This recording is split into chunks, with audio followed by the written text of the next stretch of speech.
আসসালামু আলাইকুম ভাইয়া, কেমন আছেন? ওয়ালাইকুম আসসালাম, আলহামদুলিল্লাহ ভালো। ভাই আপনি তো আমাদের পেজের মাধ্যমে আমাদের শপে আসছেন। হ্যাঁ, তো কোথা থেকে আসছিলেন আপনি? ওই সাবান নবীনগর থেকে।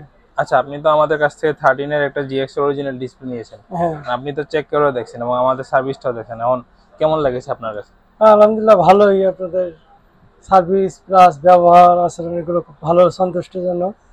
এই জন্য আর কি রিসপেক্ট করা হয়েছে। আচ্ছা যেরকম ফোন করে গুগলের মাধ্যমে ঠিকানাটা নিয়ে চায়না টেলিকম আমি যোগাযোগ করলাম হোয়াটসঅ্যাপের মধ্যে, তারপরের দিন আমাকে ফোন করে তারা ওকে আমন্ত্রণ জানাইলে যা এসে দেখে যান, পছন্দ হইলে কাজ করবেন, নতুন নাই। তা আসলাম, আলহামদুলিল্লাহ ব্যবহার আচরণ ভালো হয়েছে, আমি আচ্ছা। খুব সন্তুষ্ট। এখন কি আপনার ফ্রেন্ড বন্ধু বা আত্মীয়স্বজন আমাদের এখানে পাঠাবেন আমাদের জন্য? হ্যাঁ, অবশ্যই এই ঠিকানা আমি পাঠা দেবো, যে Motaleb plaza, China China telecom. Telecom. ওখানে যোগাযোগ করলে জিনিস ভালো পাওয়া যাবে, উন্নত মানের জিনিস পাওয়া যাবে। আমাদের এখানে স্ক্রিনে দেওয়া নাম্বারে আপনারা যোগাযোগ করতে পারেন আমাদের সাথে। আর যাদের হোয়াইট স্ক্রিন, গ্রিন স্ক্রিন 13 সিরিজের যে সমস্যাগুলো আছে, আপনারা নির্দ্বিধায় আমাদের কাছে আসতে পারেন। থ্যাংক ইউ সবাইকে।